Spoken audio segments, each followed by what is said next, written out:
Pedacino, Jean, me dit Tony Kroos prend sa retraite, un petit mot sur sa carrière.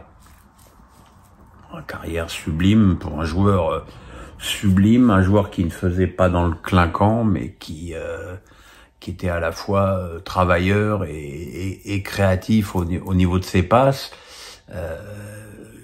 Il faut savoir que le Bayern ne l'a pas gardé parce que le Bayern n'y croyait pas. Comme quoi, il y a des vraies erreurs parfois dans le monde du football, donc qui en est pavé. En tout cas, lui, contrairement à des joueurs en France, il a eu droit à des vrais adieux. JM me dit, j'espère que la santé va bien. Oui, ça va. Un avis sur ce qui semble être un bordel sans nom au Racing Club de Lens, sans DG, sans DS et peut-être sans entraîneur. Tu sentais bien confusément, je l'ai dit d'ailleurs plusieurs fois dans mes débriefs, que Lens avait vraiment le visage d'une équipe en fin de cycle. La saison dernière, une équipe qui semblait un peu à bout de souffle, notamment sur le plan physique. J'avoue que j'ai pas compris la sempiternelle tactique de Francaise de toujours jouer avec Sotoka, Pereira da Costa et le seul Wai en pointe. Je pense qu'il aurait pu tenter en fin de saison plusieurs fois Wai Saïd en attaque en même temps. Il a jamais voulu, tant pis. Mais je pense que c'est une erreur. Après, voilà, il y a le départ de Pouille, il y a Hez qui a l'air de vouloir partir, Goulian qui a l'air de vouloir reprendre les choses en main, parce que c'est vrai que cette année, il y a eu même si elle a été contrôlée, il y a eu quand même une petite enflammade avec la Ligue des Champions, le gros transfert de Wai, et qu'il y a certainement des boulons à serrer sur le plan financier. Mais c'est vrai que c'est un petit peu incompréhensible cette crise de nerfs interne qui semble y avoir dans ce club où tout semblait pourtant parfaitement huilé, comme quoi faut pas se fier toujours aux apparences. Guillaume Alicia, trouves-tu le choix de Pierre Sage de faire jouer Perry au détriment de Lopez dans les buts de la finale de la Coupe de France? Moi, je trouve que à partir du moment où c'était le dernier match de Lopez, c'était peut-être, je sais pas, il aurait mérité un autre adieu. Perry sera le gardien de Lyon l'année prochaine. Il a fait un très bon match, mais enfin, il est quand même fautif sur les 2 buts, notamment, surtout le premier, où même si le ballon est un petit peu contré, ça n'explique pas cette sortie, cette absence de sortie assez invraisemblable pour un gardien de ce gabarit. Et puis sur le deuxième but, on peut pas vraiment dire qu'il couvre son poteau sur la double tentative de Ruiz. Donc c'est quand même un bilan contrasté sur ce match, parce que ok, tu fais plein de très très bons arrêts, mais tu prends 2 buts plus qu'évitables. Voilà, donc je suis incapable pour l'instant de vous dire si Lyon a gagné au change avec Perry plutôt que Lopez. Jackie Boy me dit, comment se fait-il qu'en France, quand les joueurs qui ont marqué leur club, Mbappé, Lopez ou Ben Yedder, rien ou presque n'est organisé par le club, alors que Klopp ou d'autres reçoivent l'hommage qu'ils méritent? Tu touches du doigt un des défauts du football français, c'est le manque de mémoire. On a pu le voir et le noter sur bien d'autres dossiers. Bon, Mbappé, admettons qu'il y a un conflit avec le club et que le club n'ait pas envie de donner un faste démesuré à ses adieux, mais je trouve que voilà, quand t'as un joueur qui a fait 7 ans dans un club, il faut aussi savoir avoir un peu de classe et un peu de recul et lui faire finalement les adieux qu'il mérite. Même chose pour Lopez, qui fait donc son dernier match contre Strasbourg dans un anonymat qui est aussi dicté par les circonstances qui font que Lyon gagne à la dernière minute sur un penalty et se qualifie pour la Coupe d'Europe. Mais bon, du coup, Lopez, ça passe au pertes et profits. Quant à Ben Yedder, bah, de toute façon, jouant à Monaco, ça peut se passer que dans la différence. Mais c'est vrai qu'il n'y a pas en France, on sait pas faire ça. Et c'est effectivement extrêmement regrettable. Guillaume Alicia, Vincent Kompany est le favori pour entraîner le Bayern. Le Bayern est-il désespéré à ce point-là pour en arriver là? Bah, moi, ce qui m'a vraiment étonné, c'est le nombre de refus qu'a essuyé le Bayern.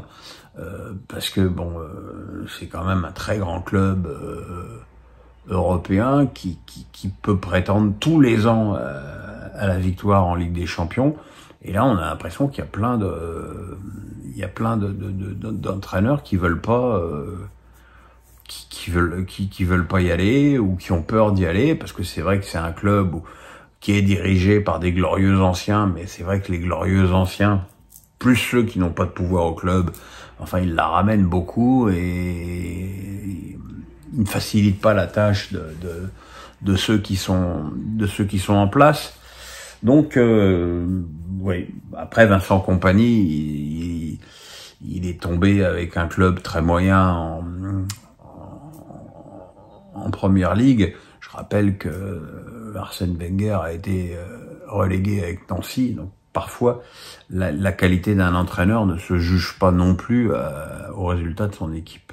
Supporter parisien me dit, penses-tu que malgré le résultat face à Rodez, Saint-Etienne est capable de se hisser au plus haut niveau et de revenir en Ligue 1 sur une double confrontation face à Metz qui n'a pas toujours été rassurant cette saison? Bah, déjà, premier point, ces barrages, l'organisation de ces barrages est un vrai scandale, puisque finalement, chaque équipe est avantagée par rapport à la précédente, c'est-à-dire que Rodez a joué 3 jours avant de jouer contre Saint-Etienne, qui lui aussi aura joué avant que Metz ne fasse la double confrontation. Donc il y a un problème d'équité sportive. Alors effectivement, après on me dira, bah oui, mais c'est aussi la sanction du classement, admettons. Pour ce qui est du match entre Saint-Etienne et Metz, je dirais que la grosse différence entre les deux équipes, c'est que Metz a mis Kotadze et que Saint-Etienne ne l'a pas. C'est ce qui me fait dire que Metz est peut-être un petit peu au-dessus de Saint-Etienne dans ce barrage. En tout état de cause, il faudra que les Verts arrivent à faire la différence à Geoffroy Guichard au match aller pour pouvoir espérer tenir sur le plan défensif au retour à Metz. Mais honnêtement, je vois Metz plus que Saint-Etienne dans cette double confrontation. Flo me dit, en 2020-21, lors de ta dernière saison au CFC, il y avait en moyenne 700 000 spectateurs. En moyenne, cette année, il y en a 300 000. Penses-tu que c'est lié à ton départ ou au fait qu'il y a des chroniqueurs lisses? Alors, je pense que c'est surtout lié au fait que aujourd'hui, le CFC n'a plus les droits des images de la Ligue 1. Et que les gens, et ça, j'ai toujours, alors parce que en fait j'ai vécu cette période au CFC, l'année de téléfoot, les 6 mois de téléfoot, où effectivement on avait un CFC sans les images de la Ligue 1. Et déjà je comprenais pas à l'époque qu'on fasse des tartines et des tartines sur la Première Ligue, tout ça parce qu'on en avait les droits. Je pense que l'émission aurait beaucoup plus sauvé les meubles en faisant des sujets dans la semaine avec des débats sur la Ligue 1. Mais bon, il y avait aussi cette volonté de la direction de ne pas mettre en avant la Ligue 1 puisqu'on n'en avait plus les droits, ce qui peut aussi se comprendre. Mais en tout cas, l'année de téléfoot, les audiences étaient bien meilleures que celles d'aujourd'hui. Alors il y a aussi un truc, c'est qu'il y a une érosion. C'est vrai que maintenant, les gens savent qu'il n'y a plus d'image de la Ligue 1 au CFC. Après, est-ce que c'est lié à mon départ? Moi, je pense qu'il y a quelques téléspectateurs qui regardent plus. En tout cas, tous ceux qui me parlent dans la rue me disent qu'ils regardent plus. Mais je suis pas certain que ça fasse un nombre conséquent à l'arrivée. Et le fait qu'il y ait des chroniqueurs trop lisses, très franchement, je ne regarde jamais. Donc, j'ai pas d'avis sur les chroniqueurs. Guillaume Alicia me dit, l'Atalanta a battu assez facilement le Bayern qui est invaincu en Allemagne. Peut-on se poser la question sur le niveau du championnat allemand où le Bayern était tout simplement au-dessus du lot? ça veut dire tirer une conclusion définitive sur un match, qui plus est une finale où on a pu voir finalement que Manchester United avait battu Manchester City. Donc sur une finale, par définition, c'est un match sur 90 minutes, et beaucoup de choses peuvent arriver. Après, je pense que on mésestime beaucoup le niveau de l'Atalanta Bergame, qui est une belle équipe avec des beaux joueurs. Puis peut-être aussi qu'il y avait une forme d'usure du Bayern. Et puis le foot allemand, il a quand même placé aussi une équipe en finale de la Ligue des Champions. Donc c'est quand même pas si mal. Gégette me dit: j'adorais les interventions de Dominique Grimaud dans l'équipe d'Estelle à l'époque. Il n'intervient plus dans l'émission reprise depuis par Grégory Hacher. As-tu des nouvelles? Que devient-il? Se porte-t-il bien? Alors pour ce que je sais, Dominique a acheté un appartement à Marrakech, donc il vit maintenant à moitié à cheval entre la France et Marrakech. La dernière fois que je l'ai eu, il allait très bien. Après voilà, il a nettement plus de 70 ans, Dominique. Voilà, il a pris sa retraite quelque part, et ça se respecte. En tout cas, c'est vrai que j'ai beaucoup de nostalgie avec lui et avec Estelle, parce que finalement, cette émission 100% foot, probablement l'émission de ma carrière où j'ai pris le plus de plaisir. Lolo Lisboa 1 me dit: comment se fait-il de nommer Stéphanie Frappart pour arbitrer la finale de la Coupe de Grèce? Il y a deux solutions. Soit c'est une idée du démon, soit c'est un piège, parce que aller confier à une femme l'arbitrage de la finale de la Coupe de Grèce, connaissant le tempérament latin, pour pas dire autre chose, des Grecs, c'est vraiment provoquer les gens. Après voilà, elle a expulsé 3 joueurs. Pour ce que j'ai pu en voir, les 3 expulsions sont justifiées, mais bon, derrière il y a l'hystérie du championnat grec, qui est assez comparable à l'hystérie du championnat turc. Et voilà, et à l'arrivée, ça fait une très mauvaise publicité pour Stéphanie Frappart, qui n'en avait pas besoin. Mais je trouve que c'est presque un piège, quoi, de lui avoir de l'avoir envoyé là-bas, quoi. Jackie Boy me dit: quelle place va laisser Olivier Giroud en équipe de France, notamment par rapport à des légendes, souvent critiquées et moquées, mais franchement un grand joueur qui va nous manquer? Si on en croit Yoann Mikou, qui passe son temps à dézinguer les joueurs d'aujourd'hui, Mbappé est un gros nul, Olivier Giroud n'est pas une légende du foot français.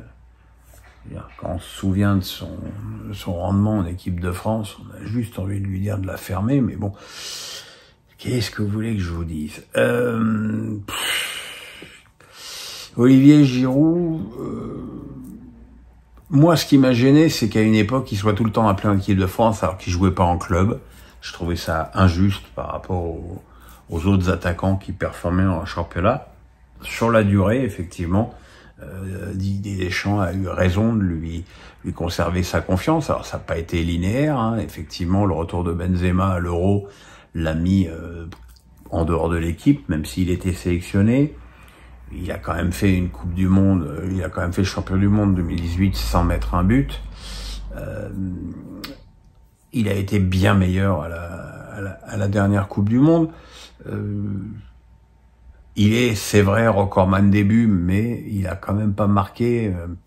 C'est-à-dire, si tout le monde se souvient de son but contre l'Angleterre, c'est pratiquement le seul but qu'il a mis contre une équipe de haut niveau. Voilà, mais dans l'alchimie de l'équipe de France, avec Griezmann et Mbappé, ça reste quand même un élément très important. Et puis quand t'es recordman des buts en sélection et que t'as largement plus de 100 sélections, t'es forcément une légende. Voilà. Il y a même pas de débat.